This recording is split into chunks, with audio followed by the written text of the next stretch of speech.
Please note that in this recording, some of the questions may be inaudible, but the master's answers are audible and clear. Any question you would like to ask? You are most welcome. Yes.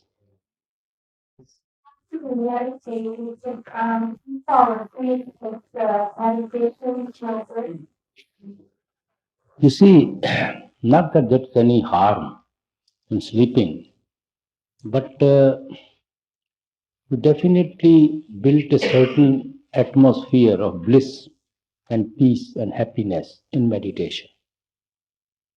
Why not spend the day or some time in that instead of sleeping and then just washing every effect of it? Credit of meditation will not go. That is there. It will remain forever. But just to enjoy that bliss and peace in that atmosphere which we built, we like to keep awake. But even if one gets into sleep, there's no harm about it.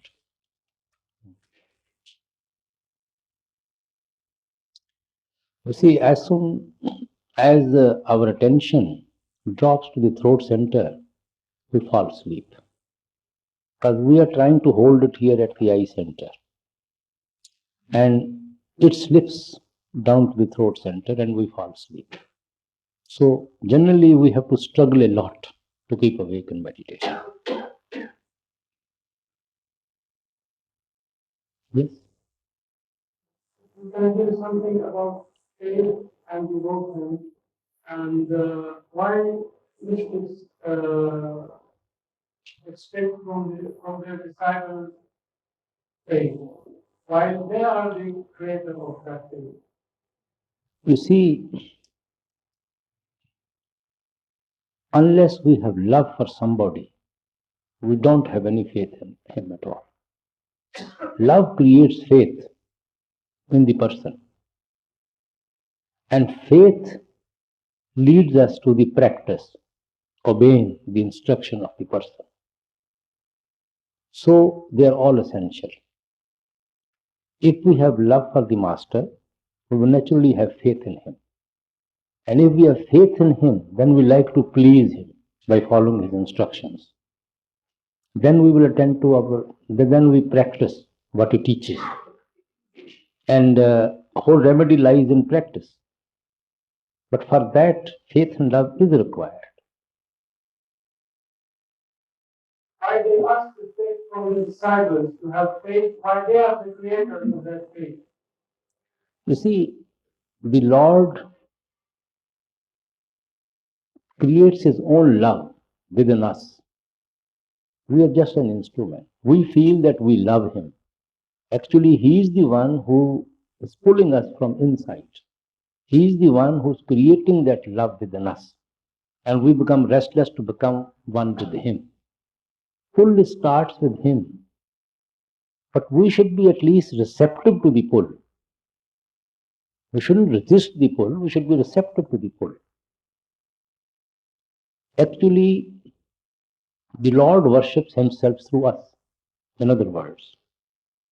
Because he is the one who pulls, he is the one who makes us receptive to the pull, and he is the one who pulls us to his own level within.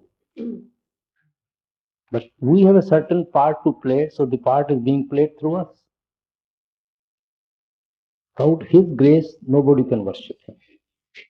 Nobody can love him. Because we are all blind. We are lost in this illusion. And we can never think about the Lord unless he creates those facilities, that opportunity, that atmosphere in which we can build our meditation. If that atmosphere is not there, that opportunity is not there, environments are not there, what can we do? So he has everything is in his hand. Yes? Traveling through South Africa, I came across the expression, when the love for the master becomes perfect. I was wondering when that would occur. You see, perfect means When we don't love anybody else, as Christ referred in the Bible, if you love your father and mother more than me, you are not worthy of me. Worthy of me means to become me, to merge in me, to become me. And that we can only become the master when we have no attachment with anybody else in this creation. So that is the perfect love. When it is one pointed, if it is scattered, it has no depth. Only it has depth when it is one pointed. Yes. A lot of people in the West are divorced. They're also parents. Can you give us some advice on divorced parents?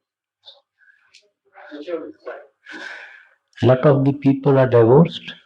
Divorced, yeah. Then, And a lot of them are parents. They have children. yes. So can you give us some advice? The children say. What advice can I give? They are already divorced. Yeah, but usually one parents usually have living apart with the children of one parent and not the other. And so You see, it is the bad luck of the children that they have broken parents. What advice can I give it? Books, all books are full with this problem. I think my 90% of my letters are about on this problem. Either living without marriage or divorce or justification of their way of life. 90% of the letters. Hardly 5, 6, 7% which really worth replying. And practically in all books, all letters are published. So you can read them. What advice can I give it? People who are bent upon divorcing each other, no matter what you write to them, they will do it. They have their own justifications. So I never interfere. It is entirely their personal problem. I tried to interfere in 1 or 2 cases, and in spite of my best efforts, I couldn't succeed. So since then, I have decided not to interfere at all. Because people do what they want to do. They only want justification. You see, they only want that me to corroborate with their decision. That's all. Master, I'm just thinking of the children, so perhaps could you give us some advice as satsang is, what we should teach our children about the path? You see, children should be brought up in a spiritual, say, religious atmosphere. I don't say that children's mind should be conditioned in a particular way of teaching, but they should be definitely brought up in a religious atmosphere in the home. Then let them grow in that atmosphere and let them make their own decisions. There should be religious atmosphere in the house. No matter what you believe, what you do, that some sort of spiritual and religious atmosphere should be in the house. And that definitely affects the children. And that helps the children to grow, to take their own right decision in the right direction. If the religious atmosphere is not at all in the house, naturally they will grow in that atmosphere. They always look to the parents as heroes. And parents must come to that level of their expectation, to be a living example for them. Otherwise, no matter what they teach them, it has no influence over them at all.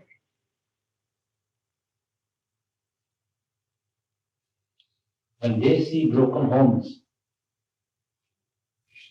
see, so naturally it affects their life also. They become the same type of parents then.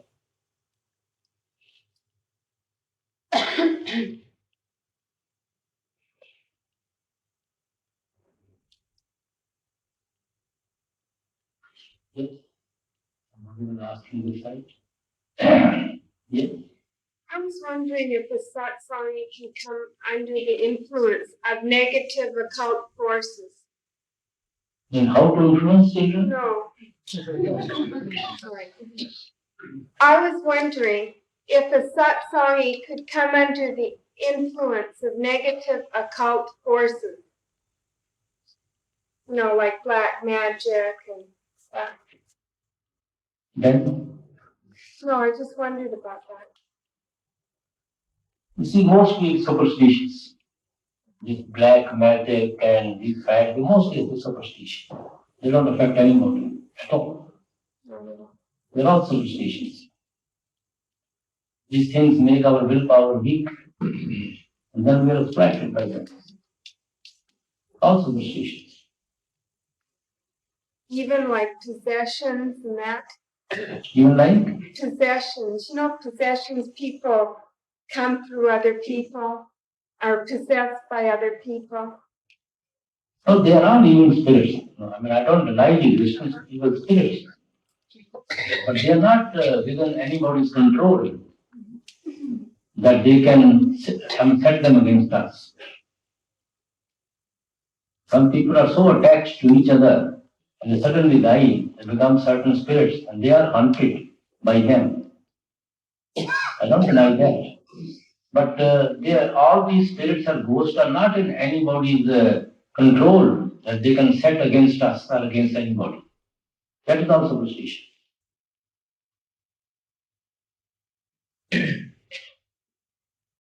I'm just wondering, what is the purpose of art and an artist's purpose in the world, and how is healing in art? Purpose of art? What do you think? Well, there's nothing wrong with the art. It is the way of your looking at a thing. It becomes an art for you. For another person, maybe nothing. How is healing in art? They often call healing in art. Art, you see, even medicine is an art. Anything? What type of healing you are referring to? What is that? Well, with medicine healing, there are so many types of medicine: homeopathy, naturopathy, allopathy, Unani, so many types of medicine. Master, is it all right for a satsangi to use prana when, if somebody is in pain? Is it all right for them to heal that person using the prana? How do you heal with your prana to another person?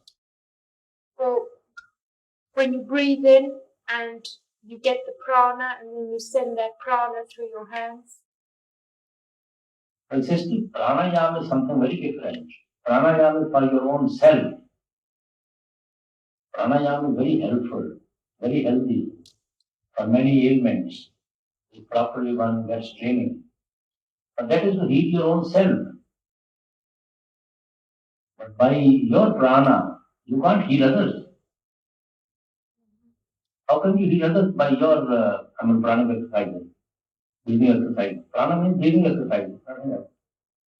No, because I read in a book that you can get the prana from the atmosphere and transmit it through your own body. Well, I shouldn't comment, they're all facts. All explanation. And every day, some new system is coming to treat you. People are being treated 1,000 miles away from here.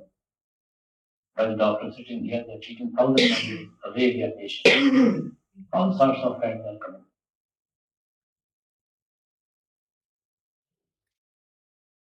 A human being is said to be the top of creation. And yet, the document that runs together, we find a number of people who are physically maladjusted. Some are blind, some are deaf and dumb, and so forth.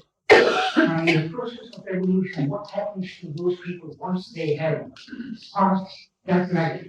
Do they evolve and get into the next rung of the ladder higher? No, it depends on the individual karmas. It is not that we have to pass through all those species in order to become humans. According to our karmas, we take birth in those categories. According to our fulfillment of desire, according to our karmic connections. to take birth. Not from that point of view that since now animals and now he must become man, and after man you see he has to become animal and then lower and then lower. And that's very wrong. That's not something we are looking at. All to limit your karma, wherever our desires are satisfied, wherever we can account for our karma, action. Take birth.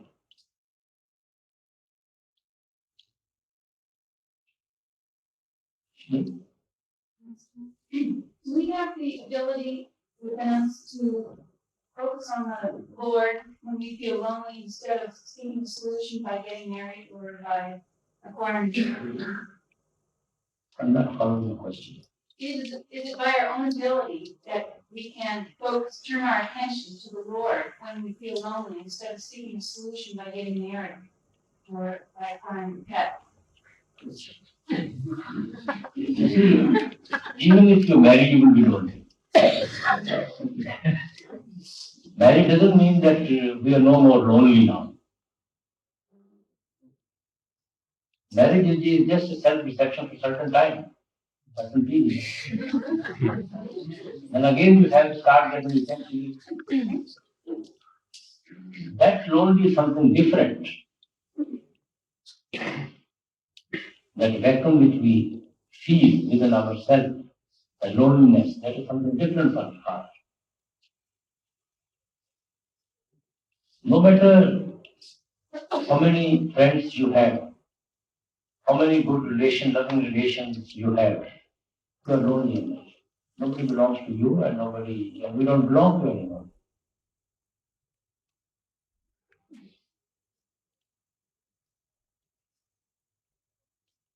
And Khalil Gibran has very beautifully put in one sentence. The children come through parents, but they don't belong to parents. So we definitely come through parents. Our children come to us, but they don't belong to you. They belong to somebody else. And everybody is lonely without him.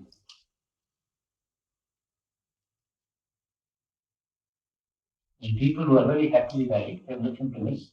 They are really lonely.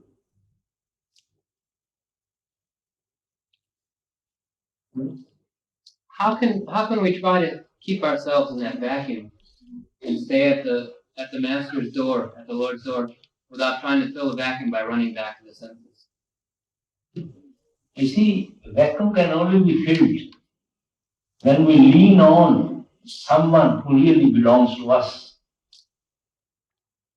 When we belong to one to whom we belong,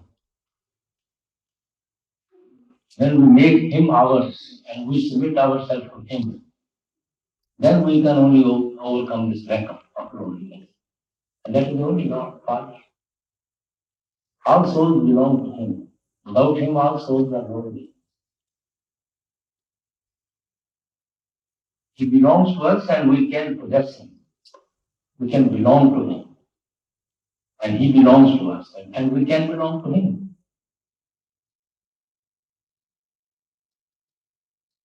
Without him, no matter what you have in this creation, you will never be happy. You will never be able to overcome this loneliness.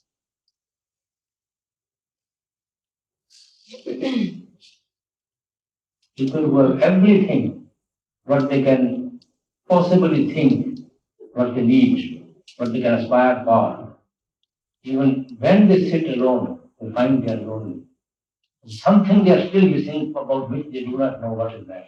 And that is the yearning of the soul towards its own source, origin. Unless we are able to get him, we cannot overcome the feeling of loneliness. That is why Christ said, blessed are those who mourn, for they shall get rest. Who feel the separation of the Father, who feel lonely without him, they are the blessed ones. Ultimately, only they will go to him. Yeah? Master, by leaning on him, on the master, do you mean like attending satsang and reading books and These are all means to meditation. Main thing is meditation. When we attend satsang, read books, because they help us to meditate. They build that atmosphere of meditation. They are very strong means to create the atmosphere of meditation within us.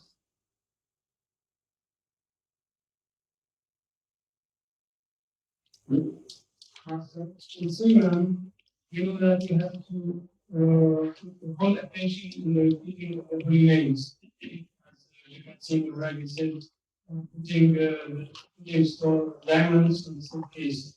So when you do the Simran, we see that sometimes the attention is split from the eye focus to the hand, and the attention is divided.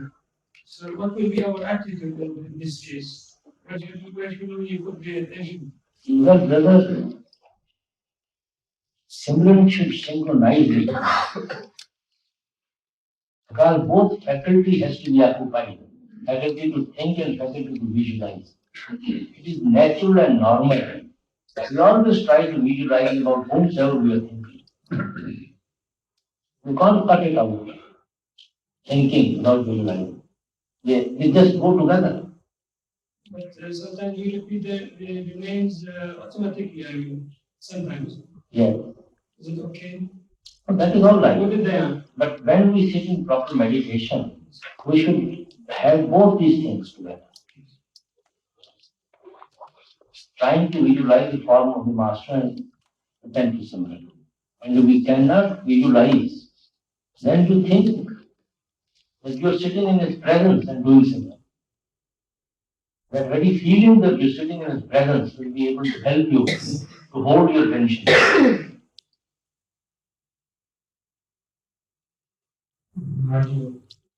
Which exact point in our development to experience the radiant form? How do we tell this radiant form? What are the characteristics? Well, radiant form will be just like the one you see the master outside. It will only be brilliant. With the help of Simran, it stays, and it is the radiant form of the master. If there is any other entity producing, but we only test with that. And it can appear at any level of consciousness. Any level of consciousness. Glimpses we always get, even right in the beginning of life. Raji, how do we deal with tenseness? Tenseness. Uptight. Yeah. Tenseness. Tension. Attention. Tension. Tenseness throughout the body. Yes. Tension. Yes. Tension. You mean how to relax?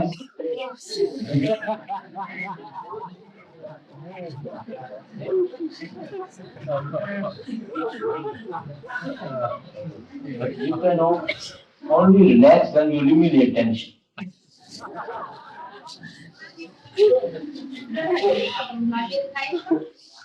And it is the mind which is tense. And mind wants to be relaxed. So put the mind in seven meditation. Divert the mind from that incident, from that you see happening, which has made you so tense. Divert the mind from that direction and put it to Simran, Shabad. Divert the attention of the whole mind to a different direction. Even if you don't want to sit meditation, read book, read newspaper, do something else so that you may forget that incident. Because it's the mind which is tense, and same mind has to be relaxed. So always try to divert the attention of the mind in a different direction.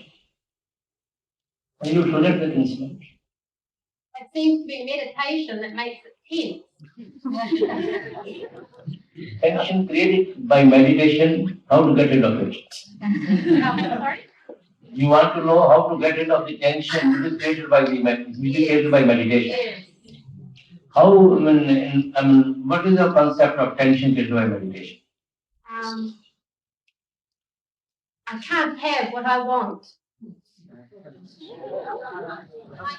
That is not a tension. Huh? That is not a tension. It's not a tension. Always sit in meditation with a relaxed mind. Without The mind doesn't seem to without know. any expectation.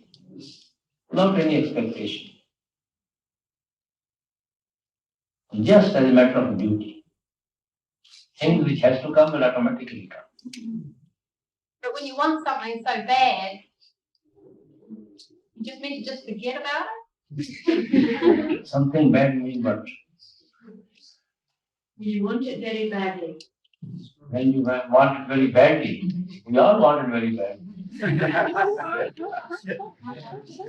The question is how badly he wants it. That is more of what The only way I can do that is through meditation. yes, meditation. That is the only.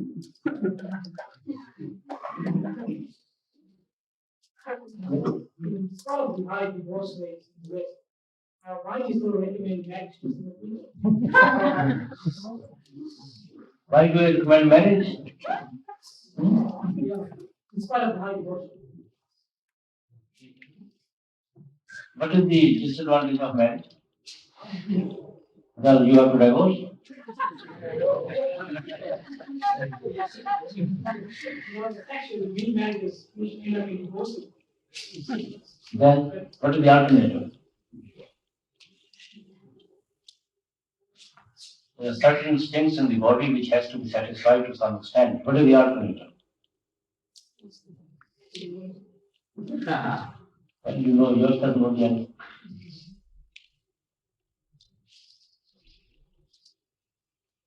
Yeah. So long as we don't chase him around physically, is it proper for us to take the attitude that the master is ours? Pardon? So long as we do not chase him around physically, is it proper for us to take the attitude that the master is ours? No question of taking the attitude. Master is disciples.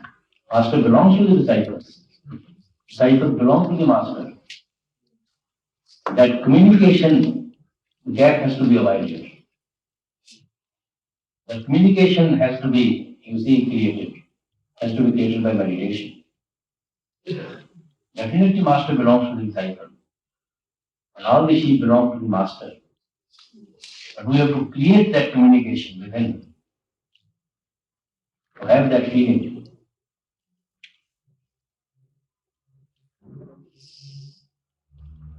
And by meditation we create that communication.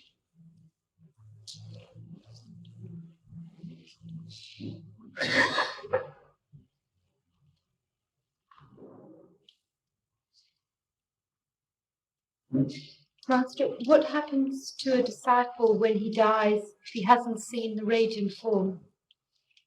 Sister, according to one's individual karma, we find your place. No question of seeing or not seeing. If one is initiated and doesn't kind meditation at all, and has given himself to the evil ways, that doesn't mean that he has not to pay for all his karma. According to one's own karma, one shapes one's future.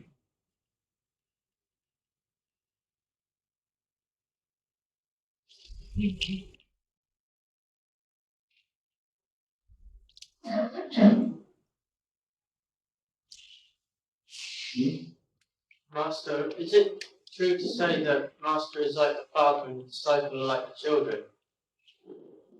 Give it any relationship. It's a relation of love. Give it any name to be there. Christ has used sometimes the Lord as bride, sometimes as father. Sometimes you see some mistakes have used father and the Lord as husband and the soul as wife.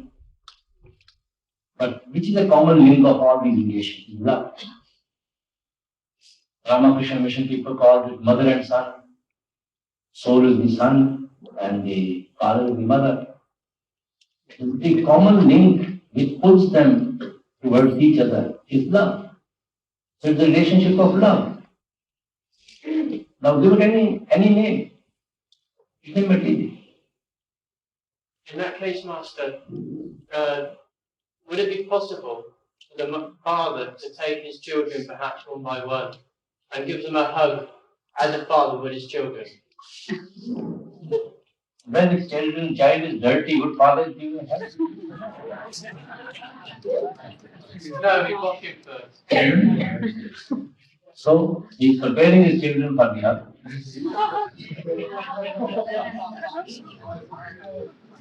Even mother doesn't give a dirty child who has given a birth to the child from his own flesh. She will first give a proper wash and clean the child before she kisses the child. So we are all trying to be worthy for his hug, become one with him.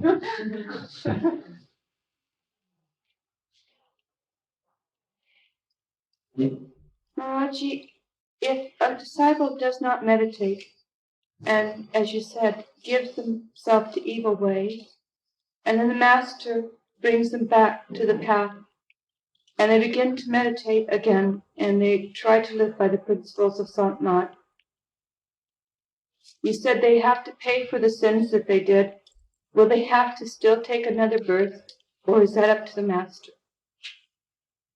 Sister, Christ has a very beautiful given a parable of sowing of the seed. And what you are referring to is just seed fallen in a marshy ground. Where seed also sprouts and weeds also come up. And the servant asked the landlord, from where these weeds have come? He says, the enemy has sown them. Then he says, should I go and pluck them? He said, no, let them grow also. At the time of harvest, we will first cut all the weeds and burn them. Then we will collect the crop. Only the crop will come home, not the weeds. They will be burnt there. So similarly, we also tend to our meditation, and we also become sometimes victim of certain weaknesses. Both will go together. Then in the balance, whatever will be left, will be to our credit. We have to pay for all that also. Because we have done that under the influence of the mind, the senses. We have to pay for that, no doubt. But still, whatever is left to our credit, when we have been also tending to meditation, that advantage will definitely be get. After accounting for all those evil deeds. So we should not try to unnecessarily analyze and feel guilty what we have done in the past. We should try to make best of the future and the present. Because what has been done has been done. You can't undo it now by repenting. And real repentance is meditation. To make best use of the time now. Whatever is left to our credit. Make best use of that time. That is real repentance of the even of the past. Otherwise, just repenting for the past is meaningless. Master, but when a disciple makes no progress in meditation, isn't that pain of karma? Isn't that punishment enough for him or her? That they make no progress when they go inside, they just see darkness. Definitely it is a punishment. Having got such a beautiful opportunity and not to make best use of it, it is a punishment. Because we don't get this opportunity so easily. And once having got it, not to make best use of it, we're digging our own grave by our own hands. So we should try to make best use of the opportunity that the Lord has bestowed upon us.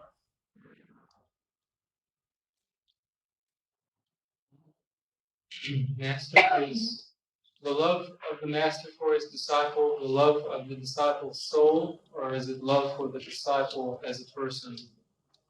Well, when the soul and the Shabbat is there, it is of the soul and the Shabbat. When they are both in flesh, it is of the flesh. The love of the flesh will ultimately leads to the love of the spirit within. Love of the flesh means when you see the master outside, he is in flesh. You are not love of the spirit of the master, you are love of the physical body of the master. Actually, you have seen him. You have not seen the spirit at all. I was talking about in the opposite direction. Pardon?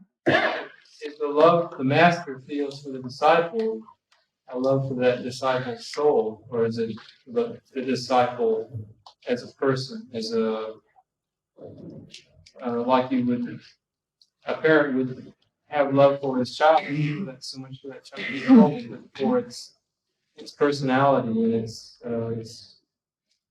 You can interpret it any way.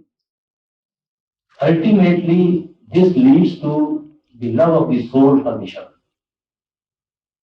Because master's real form is Shabbat, and disciple's real form is the soul. Love of the flesh leads to the love of the spirit.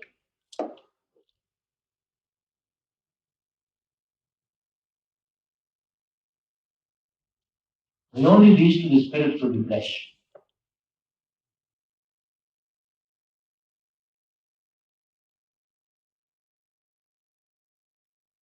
Love means faith in the master and to obey the master, to live the teaching. That is love of the master. Love doesn't mean that whatever he says, we don't want to believe him and we say that we love him. That is not love at all. Love is to do which pleases the master and not to do which displeases him.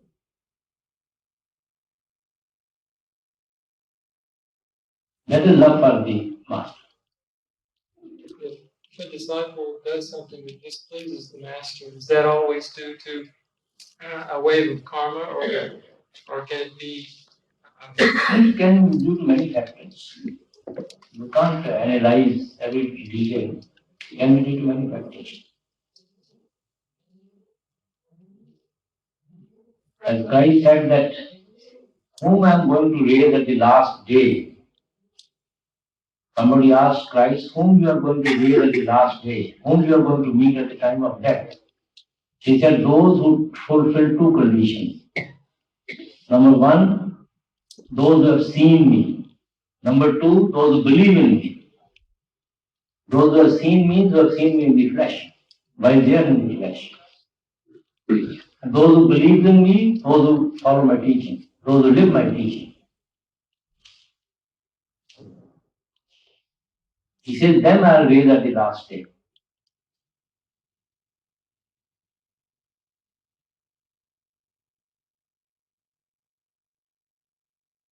So automatically, when we are in love with the flesh of the master, body of the master, naturally we like to obey him, to follow the commands.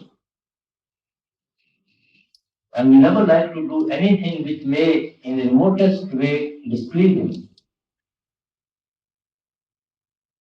And commands are very simple. To live on the principles of Sankhya and then do a meditation. And that automatically creates our love for the master.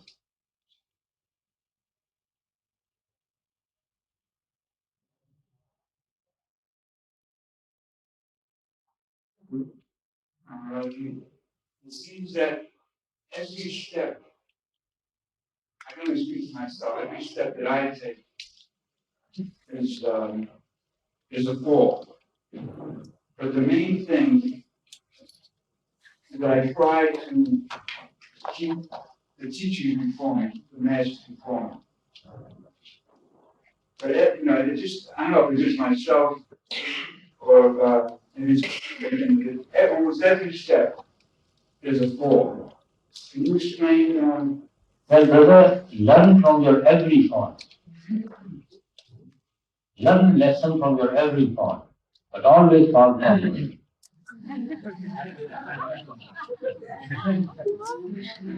Rise again and again. If you have to fall forward. Rise again, but don't remain falling. We must learn from our own mistakes. And not try to let the guilt bear down. No, to some extent, guilt will always be there. You can't absolutely get rid of it. Otherwise, you never like to reform yourself if you don't have the feeling of guilt. This is only a feeling of guilt which helps us to reform ourselves. Something always weighs heavy on our conscience, which makes us realize that we should not have done it, and we try to avoid it. But not always remain victim of that guilt. We try to do something to get rid of it by attending to meditation. Analyzing about that guilt doesn't solve any problem. Attending to meditation, we will automatically be lifted of the guilt.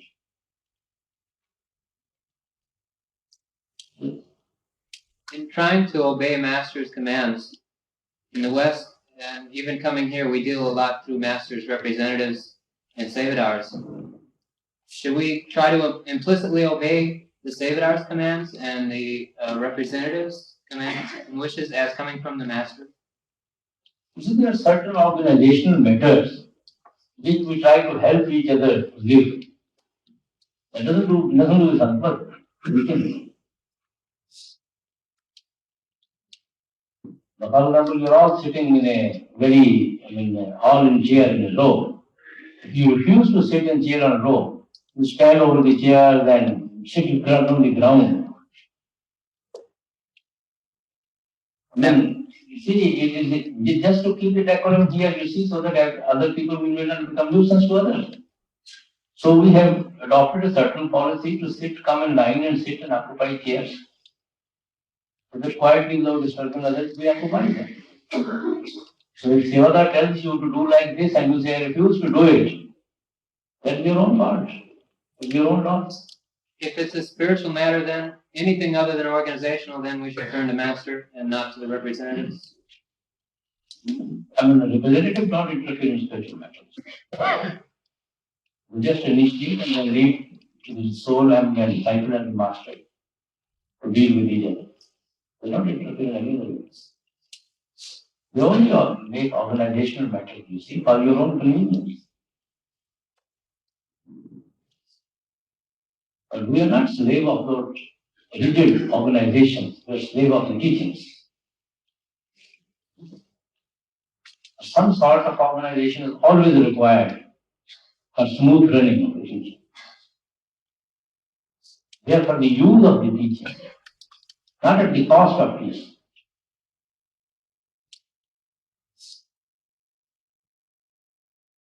Our main pivot is teaching, which we have to follow.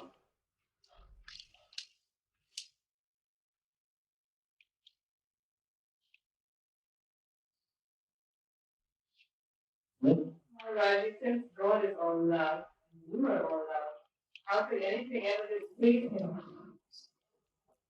You displease your own self. So we're not really displeasing God, he's not displeased with us. You see, when we say we displease God, we are actually displeasing our own self, that we have not been able to come to His level, His standing. We are displeased with our own selves.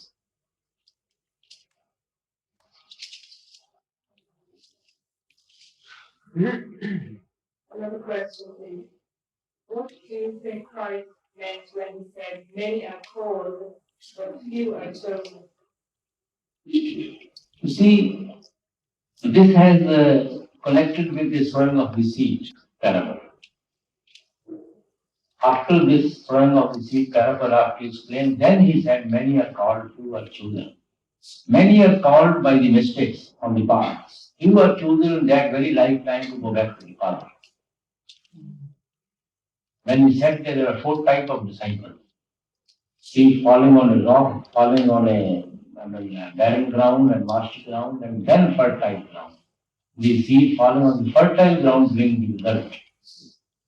After that, he says, many are called, few are chosen. So they're interconnected. When Master comes, he pulls many people on the path. But few are chosen in that very lifetime to go back to the path. Only those who are fertile, whose ground is fertile.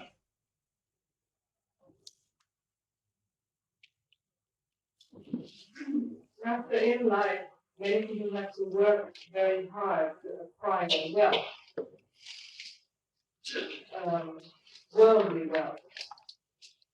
Some don't, they inherit it. Does this apply to spiritual matters? Yes, to some extent, definitely. If a soul is born in a very devoted Satsangi family, right from the birth, the atmosphere is there to condition the mind of that child in some way of life. Rather than because he has inherited that atmosphere from the parents in which he has been brought up. So he saves himself from many evils. What he has inherited. The same child is born in a different type of family, which is no such atmosphere is there. Rather, they are cutting each other's throats. The child takes his birth in that atmosphere. And it is very hard for that child, after being conditioned for so long, to come to the path. Just depends on individual karma. So definitely that makes all the advantage. Does it come later, only in birth? Pardon? Couldn't this wealth happen later on in life, even though you weren't born with such Well, some people are lucky. Some people work hard. They become rich. Others just are born to rich parents. They become rich.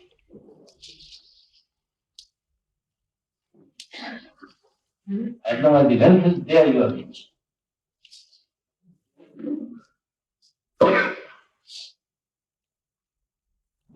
Guru Nanak himself says, Dive se diva pargasya.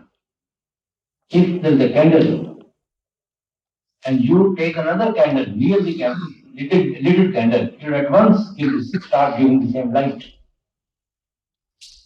So that candle was absolutely ready. It needed only a spark to give the same type of light,